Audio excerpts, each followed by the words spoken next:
அனைவருக்கும் வணக்கம். பாக்யராஜ் என்கிற மகா கலைஞர் நம்மை விட்டு பிரிந்திருக்கிறார். பாக்யராஜ் சார் எதை பெரிதாக அவர் பெரிய திரைக்கதை மன்னன் அப்படிலாம் பாராட்டு பெற்றவர், எழுத்தாளர், இயக்குனர், நடிகர், எல்லாமே தயாரிப்பாளர். ஆனால் எளிய கதாநாயகர்களை எளிய முறையில் அறிமுகப்படுத்தியவர், யதார்த்தமாக அறிமுகப்படுத்தியவர். அதாவது தூரல் நின்று போச்சு படம் பார்த்தோம்னா அது வரைக்கும் எல்லா படங்கள்லாம் ஒரு கதாநாயகன் ஒரு ஆக்ஷன் டைப்பில் ஒரு ஒரு ட்ராமாவாக அறிமுகப்படுத்துவாங்க. அதில் பாக்யராஜ் ஒரு டிராக்டரில் எடுத்துக்கிட்டு பொண்ணு பார்க்க வருவார். அது கிராமப்புறங்களில் அப்போ சகஜம். அவசரத்துக்கு வண்டி இல்லைன்னா அவங்க டிராக்டர் இருக்கு இல்லையா, அதில் ஏறி அதை ஓட்டிக்கிட்டு போயிடுவாங்க. அப்படி டிராக்டரை எடுத்துக்கிட்டு அவர் பொண்ணு பார்க்க வருவார். இது நான் ஒரு காரைக்குடி நடராஜா தியேட்டரில் ஒரு 6ஆம் வகுப்பு படிக்கும்போது பார்க்குறேன். அது ஒரு கோடை விடுமுறை, 6ஆம் வகுப்பு முடிஞ்சு ஒரு 7ஆம் வகுப்பு வர்றதுக்கு இடையில ஒரு ஏப்ரல் மாதம்.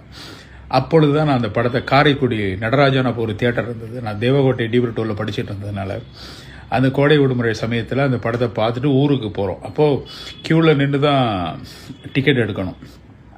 டிக்கெட் எடுத்து அந்த படத்தை நம்ம பார்க்கணும். அப்படி அது 100 நாட்களுக்கு மேலே ஓடிச்சு. அது விடுமுறை முடிந்து திரும்பியப்படுதா என்று ஞாபகம் இல்லை. பட் அந்த படத்தை அந்த தியேட்டரில் பார்க்குறோம். அதில் பாக்யராஜ் அறிமுகமாகும் போது பார்த்தீங்கன்னா டிராக்டரில் இறங்குவார். இறங்கி கூட ஒரு உறவினரை கூட்டு வருவார். அவர் ஒரு சாதாரண ஆள், ஆனால் சிவராமன் ஒரு நடிகர், ஆனால் நல்லா கலராக சிகப்பாக இருப்பார். பாக்யராஜ் மாநரமாக நம்ம மாதிரி ஒரு டோனில் இருப்பார்.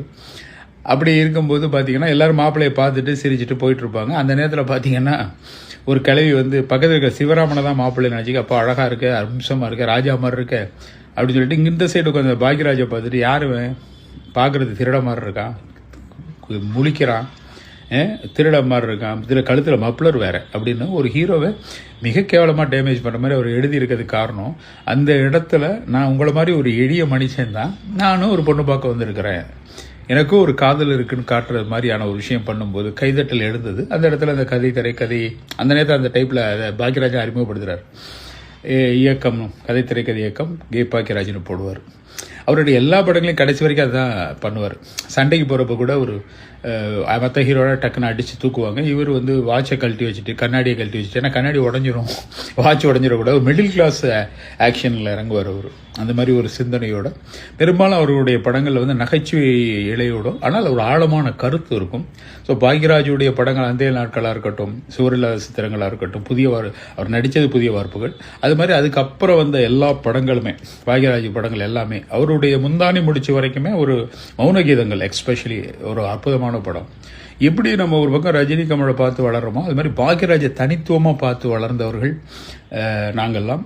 இப்போ உள்ள ஜெனரேஷனுக்கும் பாக்யராஜுடைய பல படங்கள் தெரிஞ்சிருக்கும்.